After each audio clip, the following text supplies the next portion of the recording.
Rahul, we've seen what China has done, and we've seen how the metal index has responded to that. The Nifty Metal index is up over 10%, having its best sort of month since May.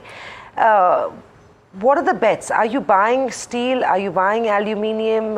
What are the stocks you would seem to believe that have a good risk reward even after the recent rally that they've seen?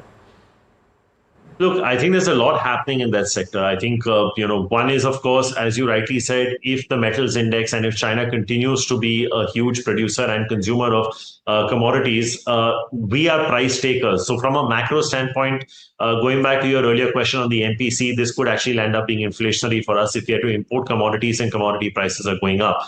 That being said, I think for companies and sectors in India that have pricing power and are able to use that to their advantage, we'd be more comfortable looking at those kind of stocks and sectors. Now, just to put it into perspective, price hikes in India are not a very sustainable thing, and we've seen that in the case of cement as well. There are always price hikes and rollbacks. But I think all things said and done, I think steel is not a bad place to be, considering all that's happening in India with respect to capex and the kind of demand if we're talking about with respect to infrastructure, with roads, ports, and all of that. I think steel may not be a bad place to be. I think Tata Steel has tried to do what it's doing with in terms of deleveraging its balance sheet over a period of time. Of course, the debt number is still very, very high, but they've been trying to do what they can.